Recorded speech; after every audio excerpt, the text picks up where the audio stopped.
What's the worst electric type Pokemon competitively? This question's interesting because electric on the whole is actually a pretty good type. With 3 resistances and only 1 weakness, many electric type Pokemon have been good over the many years of competitive Pokemon's lifespan. But the question that I'm asking here is not how good is the electric type overall, it's how low are the lows. And surprisingly, electric has some very low lows, and it's the fault of Pikachu. See, every generation they introduce a new Pikachu clone, another electric type rodent introduced in the early game that, kind of vaguely resembles the series mascot. And because there's one in every generation and these Pokemon tend to be not super strong, a lot of them are going to be represented on this list. The rodents aren't the only Pokemon that are going to show up here though. As I was looking through literally every electric type Pokemon ever made, there were a couple other interesting things that I noticed. Mostly, it seems like there were a couple electric type Pokemon that seem to have been intentionally nerfed or held back in some way, maybe because the typing is actually pretty good. Anyway, before we start the list, I just want to remind everybody that I'm only talking about these Pokemon from a competitive standpoint, not a design standpoint or how iconic they are. That's going to be very relevant in this video specifically, and also I'm only considering the best Pokemon in every evolutionary line, so I'm not talking about, Electrike or Dynamo or any of the baby forms because they have a stronger evolution.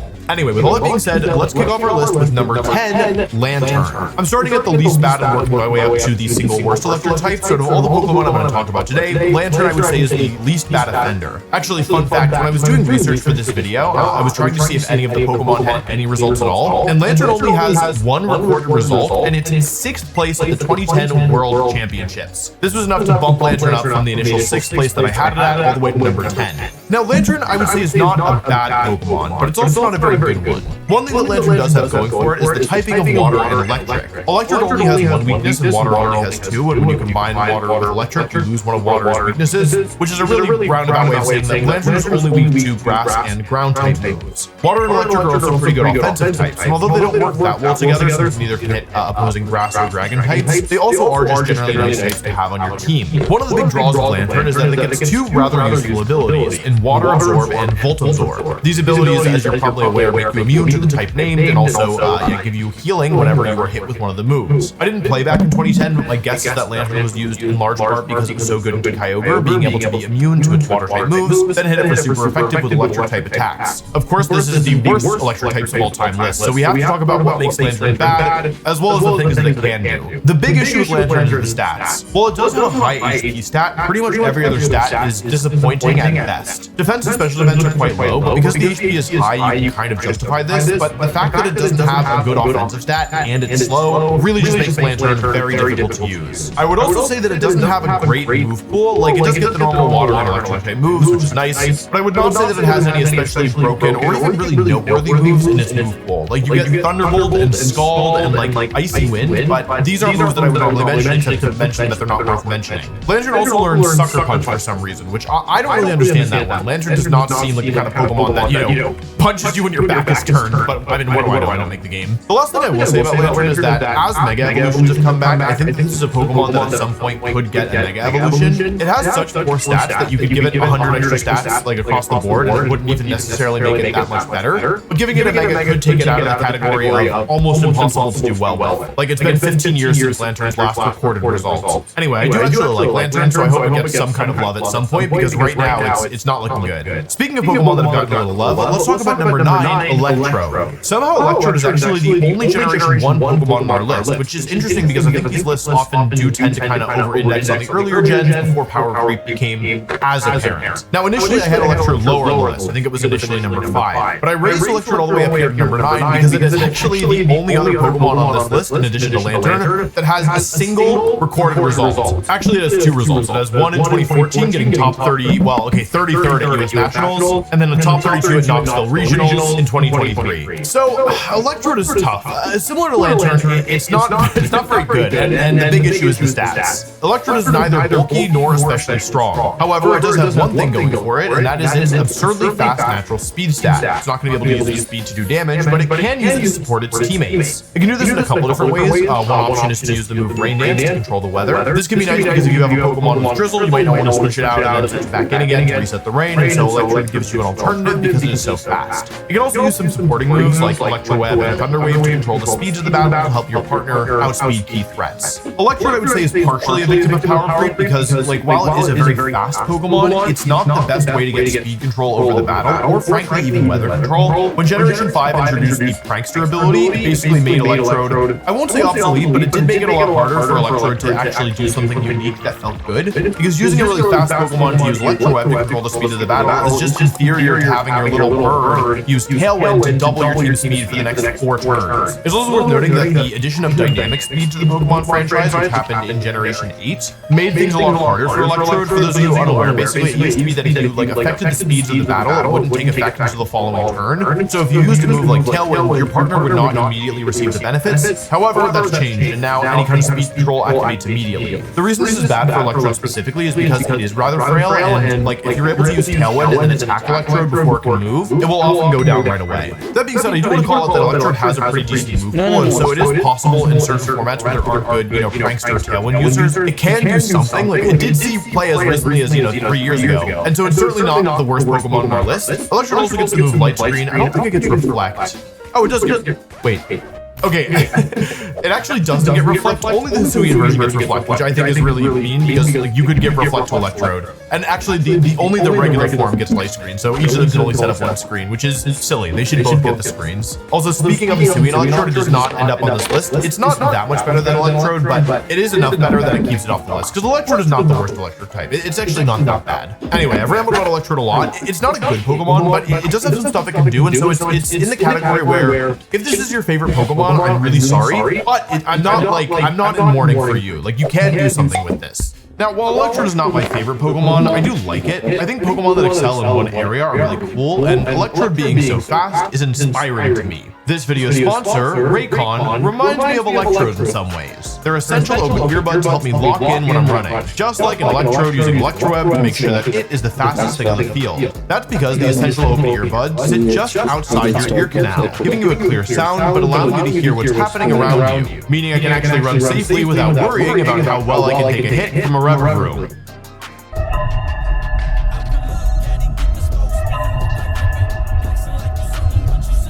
They're comfortable, light, and actually stay in. And I've been getting pretty good use out of them for a while now. Their amazing 36-hour battery life has been awesome for how often I forget to charge things. Refresh your routine as we head into spring with your own pair of everyday open earbuds. Go to buyraycon.com/wolfieopen to get 20% off, a deal that'll even make Electrode jealous. Thanks again to Raycon for sponsoring this video. Coming in at number 8 is a Pokemon that I wouldn't expect to be that many people's favorites. It's Boltund. Boltund marks the point in our list where there is not a single recorded result for any of the remaining Pokemon. That being said, I think that Boltund is still in the roughly okay category. I cannot sit here and tell you that Boltund is good because it's not good, but you have to understand that good is kind of like a sliding scale, right? Like Incineroar is all the way on one end, right? Fluttermane, that's all the way on one end, and Boltund is not all the way on the other end. It is certainly closer to the bad side than the good side, but it still has some things it can do. Now, Boltund is actually interesting because similar to pretty much every Pokemon on this list, it does have some issues with its stats. In Boltund's case, it's actually really weak, like a lot weaker than you would expect for Generation 8 Pokemon, a lot weaker than I would expect at least, and it's also rather frail. Like, the bulk is not good here. However, I would say that the biggest issue with Boltund is not actually its stats, that the stats aren't helping, because it is pretty fast. The biggest issue with Boltund is actually the move pool. So because none of these Pokemon have any reported results, I can't really tell you what they have done because they haven't done anything. But what I can tell you about is how I think the Pokemon would best be used if you wanted to bring this Pokemon to a tournament. And in Boltund's case, the answer, in my opinion, is rather obvious.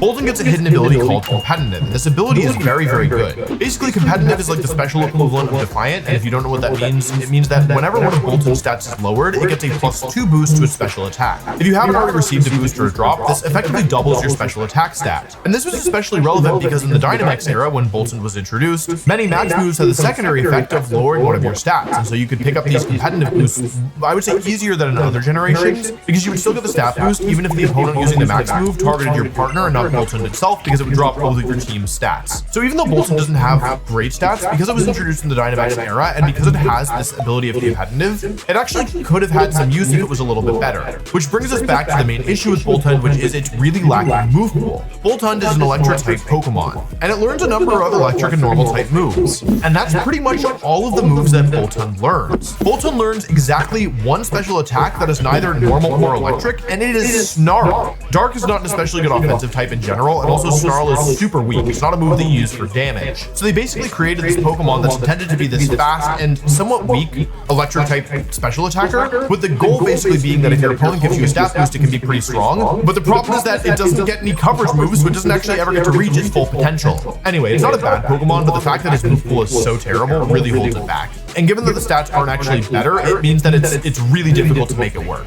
Okay, now's the time where people they're gonna write the angry comment. The next Pokemon on our list, number 7, is Luxray. I like Luxray. I think it's cool. I played a trading card game when Luxray Level X what was it called? Luxray was it Luxray Level X? I gotta look this up. Hang on. Yeah. This thing was broken. Who played the trading card game back then? This card was broken. Anyway, I like Luxray. I think it's a really cool Pokemon. I think the design is awesome. I have nothing bad to say about Luxray from a design angle. I also think the role that it plays in Sinnoh is like really impactful. I've got nothing bad to say about Luxray, except for everything talking about it in a competitive sense. I can say something good. It's not the worst electric type, and I would say that of the bad electric types, we're still in the good part of the bad electric types. Does that make any sense? Okay, let's talk about the good things with Luxray before people get too upset. First of all, Luxray has a really good attack stat. For this list, Luxray has an incredible attack stat. I actually think it's the highest offensive stat of any Pokemon on this list. With base 120 attack, Luxray, it can do damage. It can't KO everything in one hit, but it can do some damage. Also, Luxray has 2 good abilities. It has Intimidate, which is very good, and it also has the hidden ability Guts, which can give it a power boost. Also, great shiny form. Really like shiny Luxray.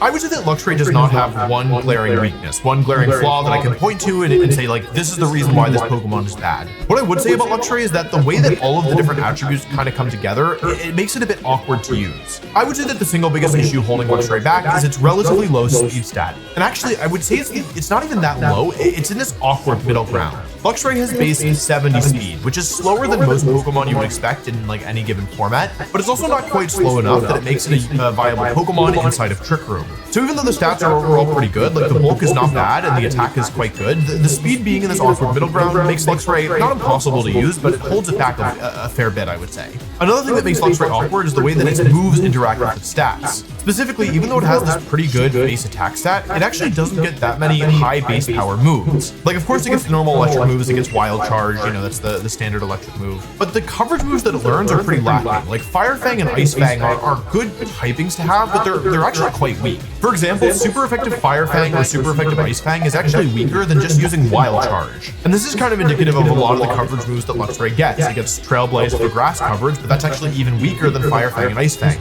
It gets Crunch, but Crunch just isn't that powerful of a move. Psychic Fangs is a little stronger, but still not that strong. And what I would say is because the coverage is pretty good, it's not like the issue is that you don't have the right types to hit things. I think the better way of explaining it is that if anything happens to Luxray's attack stat, it's going to be doing basically no damage. We've already talked about Luxray's ability, Intimidate, being good, but that kind of works against Luxray too, because other Intimidate Pokemon are also pretty good, and I would say better than Luxray. If Luxray's attack gets dropped, it's going to be doing effectively 0 damage. Even if it's hitting things super effective, it might not do a KO a lot of common Pokemon. I don't think -1 Fire Fang 2 shots Rillaboom. I don't even know if -1 Fire Fang 3 shots Rillaboom. And if you run an item like the Clear Amulet to get around Intimidate, it's an option, but you also will have to watch out for the fact that you're not doing that much damage because you aren't boosting your moves further with like Guts or with Life Orb or Choice Band or something.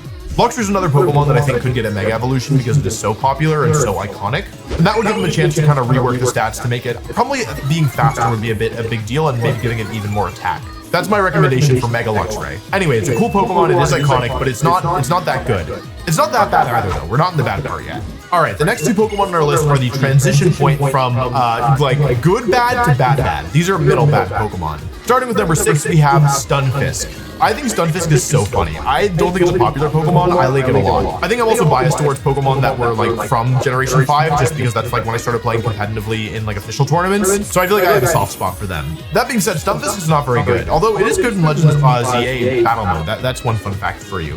Stunfisk is an electric and ground type Pokemon, which I would say is actually like, it's not great typing, but I don't think it's inherently bad. You do get a couple annoying weaknesses in water, grass, and ice, but the thing about adding ground to electric typing is that ground and electric typing together are not the single best combination, but it does give you the ability to hit flying types for super effective damage, which, you know, ground types struggle with, so I would say it's not the worst combo either. The big issue with Stunfisk is the stats. It has high base HP, and the bulk is okay, but it is supremely slow, and also it's not very strong. This thing isn't even in Scarlet and Violet. Hello. One of the common trends in this series, talking about the worst Pokemon of every type, is that a lot of the Pokemon that really struggle are Pokemon that, it's not that they are like super frail and go down in one hit, although that's certainly some of them. It's more about Pokemon that can't really contribute to a battle. And that's the case for Stunfisk, who has pretty good bulk actually across the board. Because it has like such high HP, it kind of makes the middling defensive stats feel a lot tankier than they would otherwise. But the issue is that it's so slow and it's so like weak that having it on the field and having it survive isn't necessarily doing you any favors. Stunfisk does not have abilities that can actually really contribute to battles. I guess its best ability is probably Static, which can paralyze opponents, but it can only paralyze opponents if they attack Stunfisk with contact moves. And because Stunfisk doesn't do very much, they're not really incentivized to attack Stunfisk at all. And because it doesn't learn that many like super threatening moves, it means that you kind of can ignore Stunfisk without really fearing the consequences. Sure, it can Earth Power and Thunderbolt you, but if you're not weak to those moves, you're not going to be taking that much damage. And even if you are weak to them, most Pokemon will not go down to a single hit from Stunfisk. And because Stunfisk is so slow, it can't really like proactively pressure anything anyway. Like,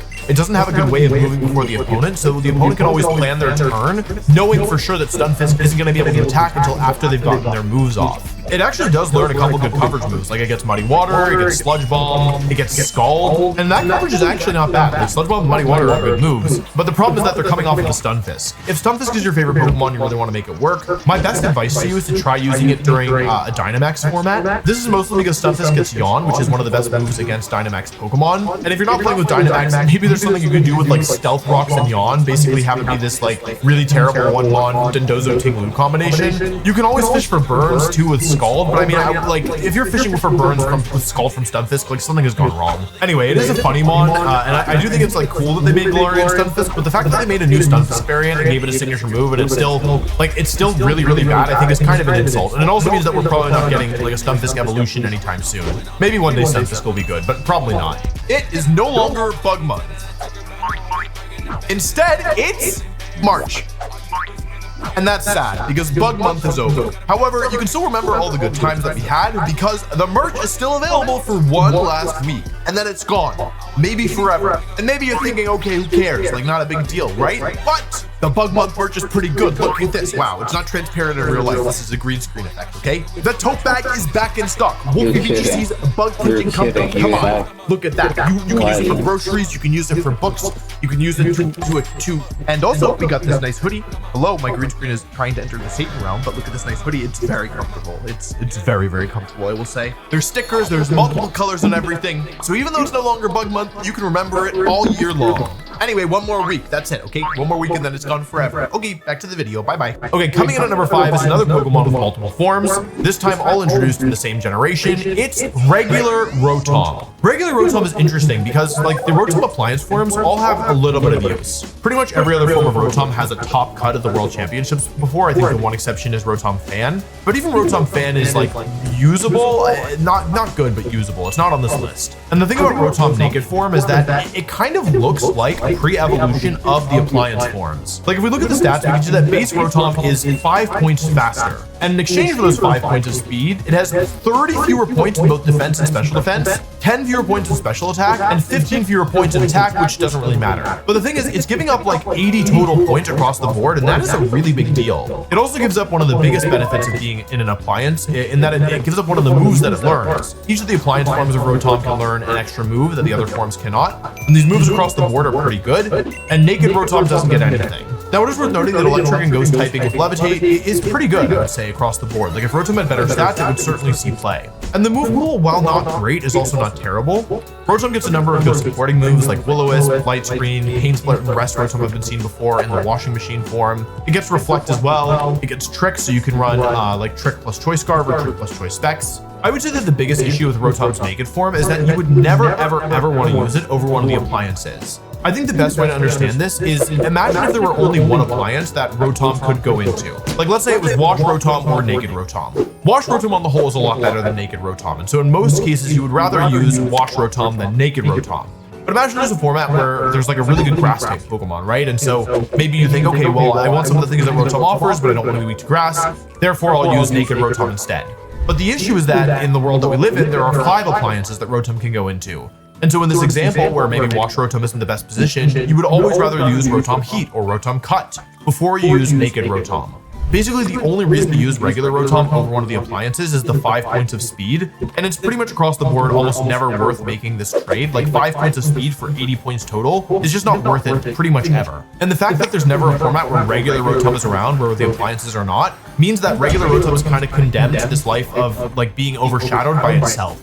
Okay, 4 Pokemon left. These are the stinkers. These are the Pokemon that, like, up until this point, you could use every Pokemon. Maybe not easily, maybe not well, but you could use them. And all of the Pokemon remaining on our list are just, like, you should never be using these Pokemon in any even semi-serious competitive environment. And I know this from experience because number 4 on our list is Dedenne. I recently entered a special type of Pokemon tournament called a Draft League, where the better a Pokemon is, the more expensive it is. And I needed the Pokemon that had the lowest point value possible, and I picked up Dedenne. And then I dropped it for Hisui and Sliggoo because Dedenne was just so much worse.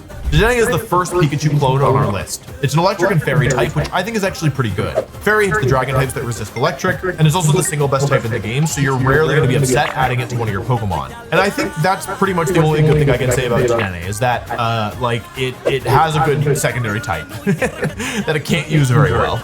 I will say the shiny looks so much better in ZA than it does in Scarlet and Violet. Like, I'm comparing the two now, and like, oh my god, it looks awful in Scarlet and Violet, and actually pretty good in ZA. So, that's actually the last good thing I'll say about Dedenne.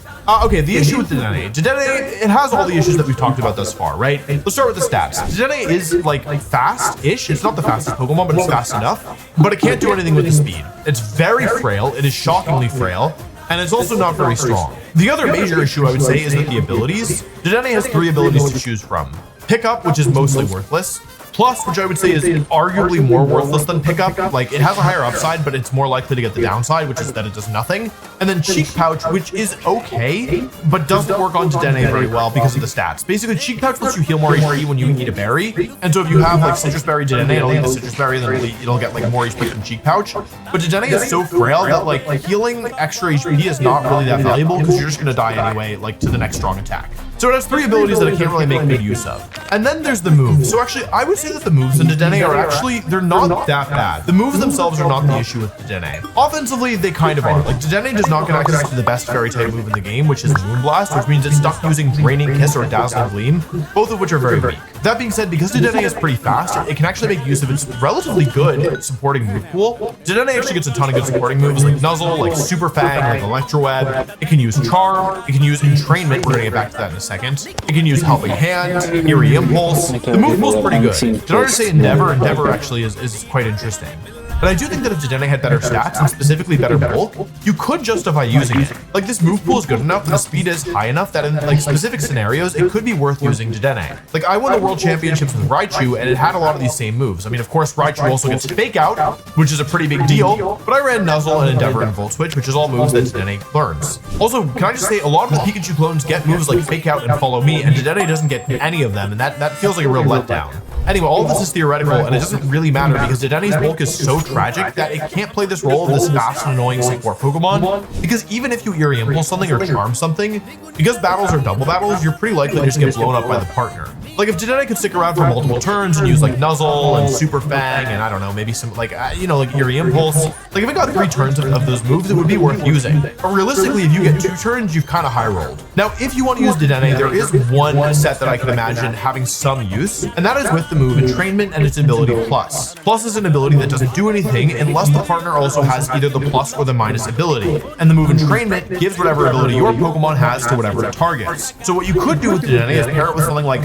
I don't know, Choice Specs Kyogre. And you could use Entrainment from Dedenne to then overwrite Kyogre's Drizzle ability and give Kyogre Plus instead, which effectively gives it a 50% damage boost on all of its moves as long as Dedenne is on the field next to it. This is very gimmicky and not very consistent and probably not very good. And if you wanted to give a Pokemon a 50% damage boost, you could just run Helping Hand. The only advantage of Plus is that you can then use Helping Hand the next turn. Maybe you do this with like Choice Scarf Kyogre, I don't know. Anyway, this is a very good strategy, but it's the only thing that I can think of beyond, yeah, like using Nuzzle one time and then dying. That being said, because there is something for Dedenne to do, it's not the worst electric type, and actually 4th is pretty good given how bad Dedenne is. Okay, just some quick honorable mentions before we do the top 3. Zebstrika. Zebstrika is not a very good electric type Pokemon, but I played one in the finals of US National Championships in 2011. It was used with Choice Scarf Thundurus with Discharge, and then you would use Choice Specs Zebstrika. I think it was Choice Specs, it might have been another item. But basically, you would use Discharge, activate Lightning Rod, and then do more damage with Zebstrika. It's not a good Pokemon, but it it's seen a little use. The worst Paradox Pokemon is an electric type, and that is Iron Thorns, but if you look at the stats, Iron Thorns is so much better than any Pokemon on this list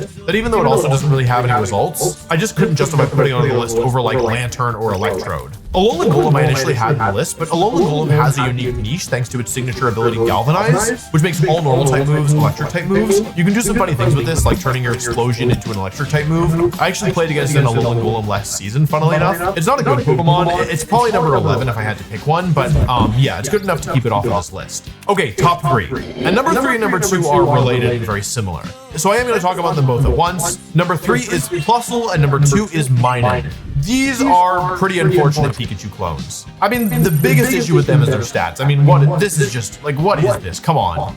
Plusle and Minun, in my opinion, are what I will call tutorial Pokemon, which are they're Pokemon introduced to show off a mechanic and to make sure that you get a really, really beginner introduction to the mechanics that it doesn't feel overwhelming. They're Pokemon intended to show off like double battles, right? I remember playing Gen 3 and they would just spam Helping Hand but not actually attack. Like each of them would just spam Helping Hand, and I thought that Helping Hand was one of the worst moves for a long time because it never did anything. It's ironic because in the official format, Helping Hand is a really good move.